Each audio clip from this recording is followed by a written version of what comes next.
Hi, my name's Lily.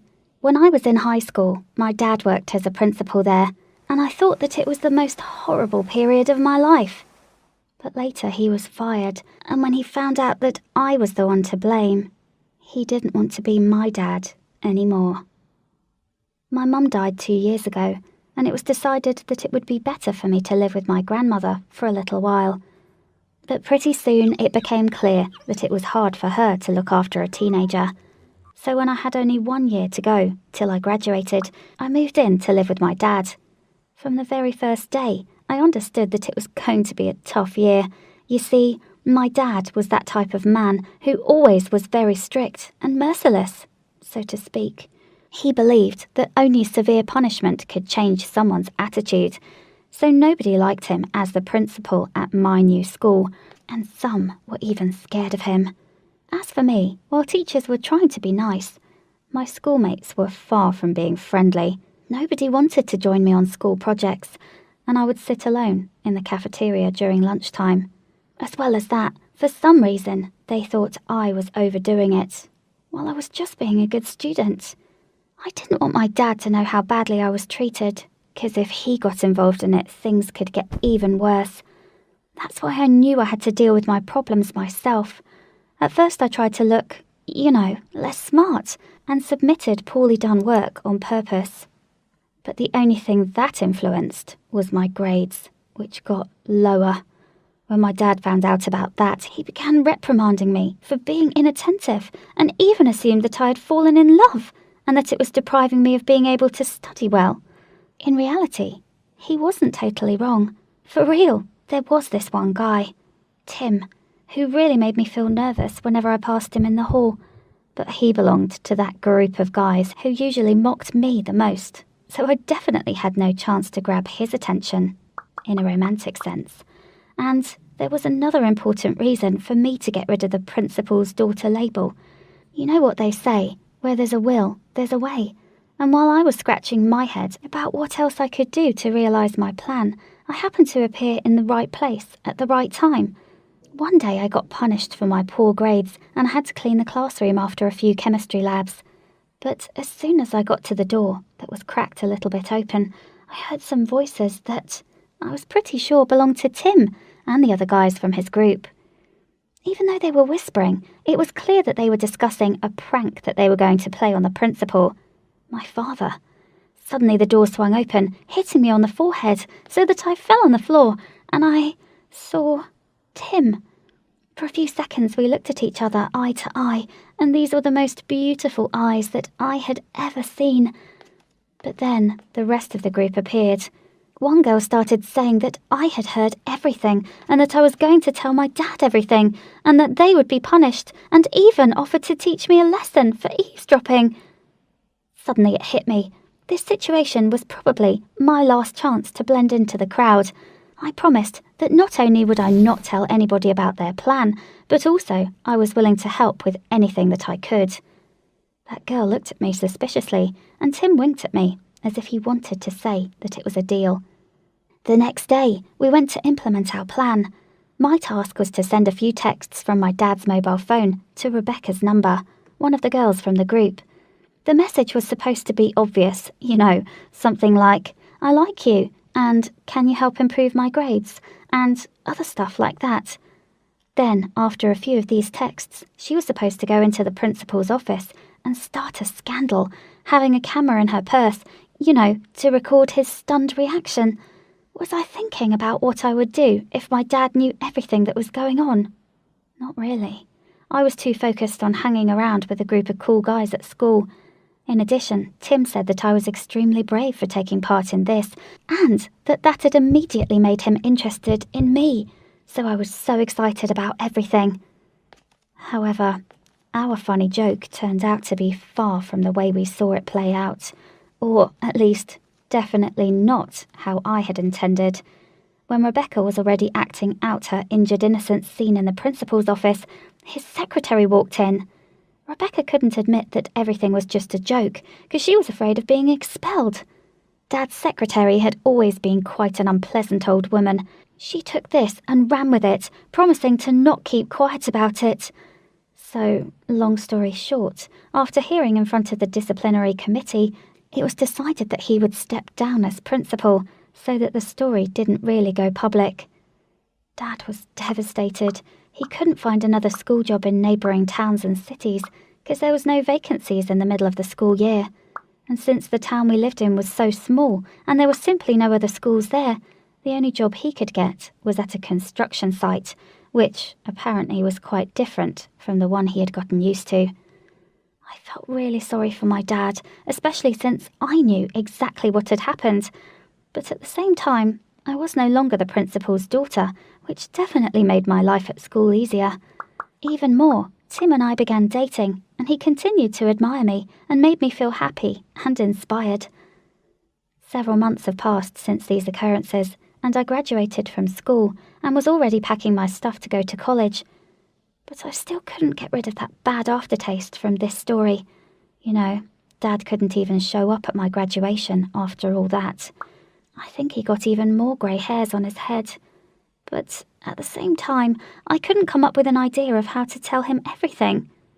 And once again, the perfect chance came, all by itself. Dad and I went to the store to buy some stuff that I was going to take with me to college. And right there, between the parking spaces in front of the store, we came across Rebecca and her father. Apparently they were there for the same reason as my dad and I were. My dad immediately expressed his intention to go up and talk to Rebecca, but her dad was not aware of the situation. And believe me, nobody wanted him to be. I noticed that Rebecca was trying to drag her father the other way, and I followed her example. But my dad was like, "Come on, I have to ask her to tell me the truth." And I had no other option but to tell him that I could also tell him the truth. I don't know, I just burst into a stream of words and told my dad how hard it was for me at school at first, and then how I heard about Tim and the other guy's plan, and how I took an active part in making it happen. I was sorry for having ruined his career, but at the same time, I was glad that I had the opportunity to spend my last school year having friends and a boyfriend.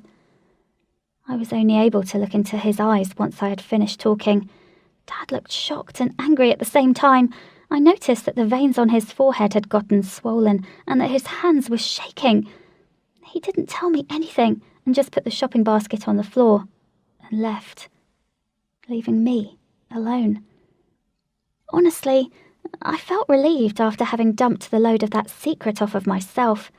I understood that he was insulted, but I was sure that he wouldn't stay angry for long. I got home much later that day, because after the store, I had to go meet with Tim and the guys to say goodbye before our departure. My flight was scheduled for the next day.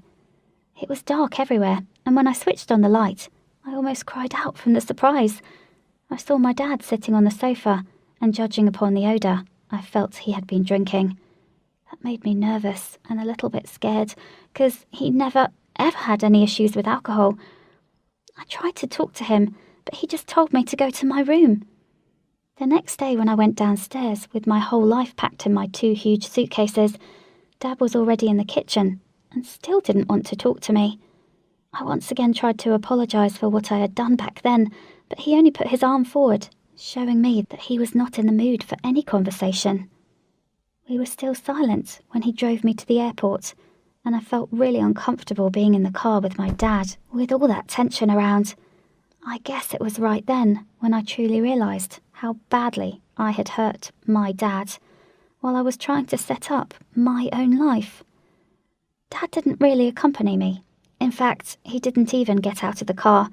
I was standing there with my huge suitcases, waiting for at least a hug, or something. But Dad didn't even look at me.